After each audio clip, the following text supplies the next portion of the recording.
আজকে শোনাবো সুকুমার রায়ের গল্প কালাচাঁদের ছবি। কালাচাঁদ নিধিরামকে মারিয়াছে, তাই নিধিরাম হেডমাস্টার মহাশয়ের কাছে নালিশ করিয়াছে। হেডমাস্টার মহাশয় আসিয়া বলিলেন, কি হে কালাচাঁদ, তুমি নিধিরামকে মেরেছ? কালাচাঁদ বলিল, আগে না, মারবো কেন? কান মলে দিয়েছিলাম, গালে খামচিয়ে দিয়েছিলাম, আর আর একটুখানি চুল ধরে ঝাঁকিয়ে মাটিতে ফেলে দিয়েছিলাম। হেডমাস্টার বলিলেন, কেন ওরম করেছিলে? কালাচাঁদ খানিকটা আমতা আমতা করিয়া মাথা চুলকাইয়া বলিল, আগে আগে ও খালি খালি আমায় চটাচ্ছিল। হেডমাস্টার জিজ্ঞাসা করিলেন, তোমায় মেরেছিল? না। তোমায় গাল দিয়েছিল? না তো। ধমকিয়েছিল? আগে না। তবে?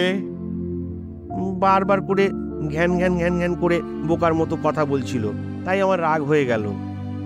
মাস্টার মহাশয় তাহার কান ধরিয়া বেশ ভালো রকম নাড়াচাড়া দিয়া বলিলেন, মেজাজটা এখন হইতে একটু সংশোধন করিতে চেষ্টা করো।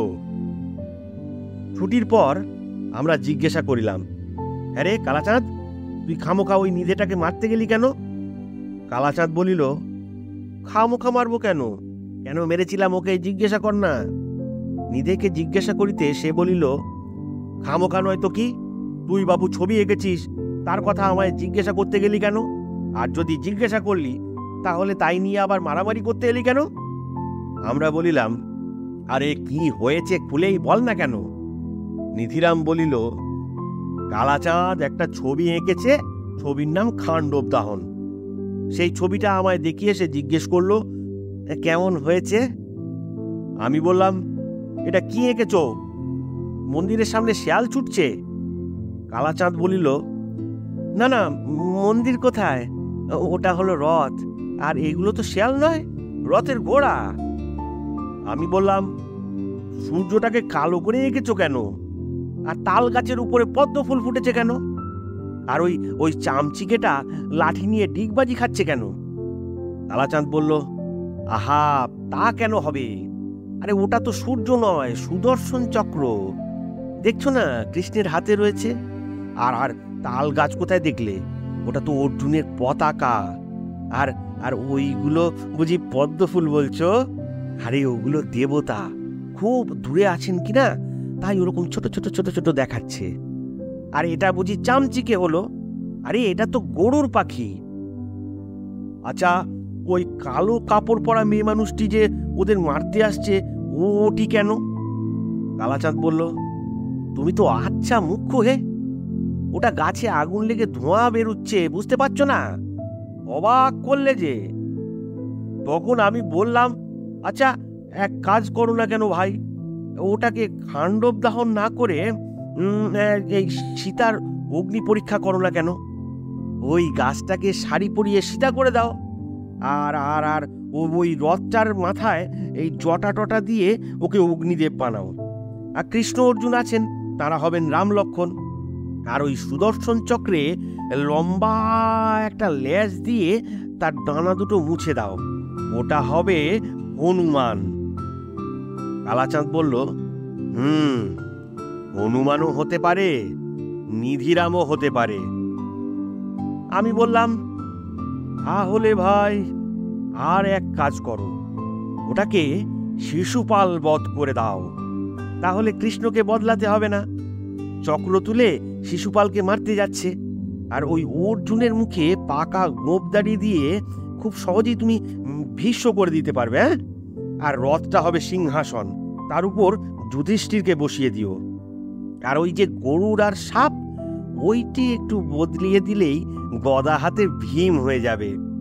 আর শিশুপাল তো আছেই, ওই গাছটাতে একটু নাক মুখ ফুটিয়ে দিলেই হবে। তারপর রাজস্ব যজ্ঞের কয়েকটা রাজাকে দেখালেই ব্যাস।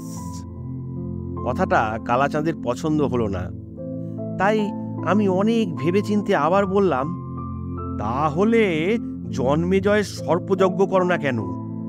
ওই রথটা হবে জন্মেজয়, আর কৃষ্ণকে জটা দাড়ি দিয়ে পুরুত ঠাকুর বানিয়ে দাও।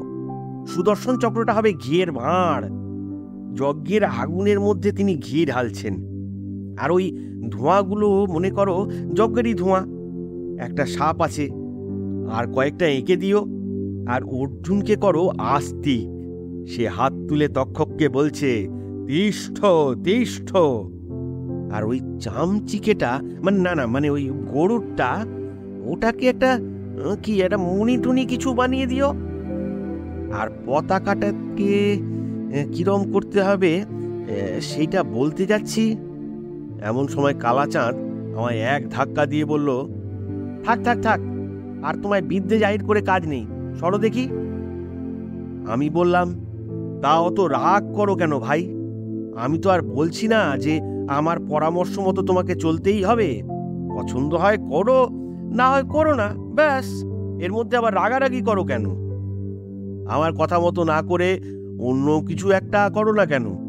মনে করো ওটাকে সমুদ্র মন্থন করে দিলেও তো হয়। ওই ধোঁয়াওয়ালা বড় গাছটা মন্দার পর্বত, রথটা ধন্বন্তরী কিংবা লক্ষ্মী মন্থন থেকে উঠে এসেছেন। ওদিকে সুদর্শন চক্রটা চাঁদ হতে পারে। আর অর্জুনের পিছনে কতগুলো দেবতা এঁকে দাও, আর এদিকে কৃষ্ণ আর চামচিকের দিকে কতগুলো অসুর। কথাটা ভালো করে বলতে না বলতেই কালাচাঁদ আমায় কান ধরে মারতে লাগলো। আচ্ছা দেখো দেখি কি অন্যায়। আমি বন্ধু ভাবে দুটো পরামর্শ দিতে গেলাম, তা তোমার পছন্দ হয়নি বলেই আমায় মারবে? যা বলেছি সব শুনলে তো? এর মধ্যে এত রাগ করবার কি হলো বাপু? বাস্তবিক কালাচাঁদের এ বড় অন্যায়।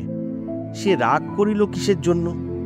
নিধিরাম তাহাকে মারে নাই, ধরে নাই, বকে নাই, গাল দেয় নাই, চোখ রাঙায় নাই, এমনকি মুখও ভ্যাংচায় নাই। তবে তার রাগ করিবার কারণটা কি? ব্যাপারটা কি বোঝা গেল না। তাই সন্ধ্যায় সবাই মিলিয়া কালাচাঁদের বাড়িতে গেলাম। আমি বলিলাম, ভাই, আমরা তোমার সেই ছবিটা দেখতে চাই। সেই কি সমুদ্র লঙ্ঘন না কি যেন? রমাপ্রসাদ বলিল, ধুৎ, সমুদ্র লঙ্ঘন কিসের? অগ্নি পরীক্ষা। আর একজন কে যেন বলিল, না না, কি কি কি একটা বধ যেন। কেন জানি না কালাচাঁদ হাঁ হাঁ করিয়া একেবারে তেলে বেগুনে জ্বলিয়া উঠিল। যাও যাও যাও, ইয়ার কি করতে হবে না বলিয়া সে আবার ছবির খাতাখানি ফরফর ফরফর করিয়া ছিঁড়িয়া দিল, আর রাগে গজরাতে লাগিল। আমরা হতভম্ব হইয়া রহিলাম।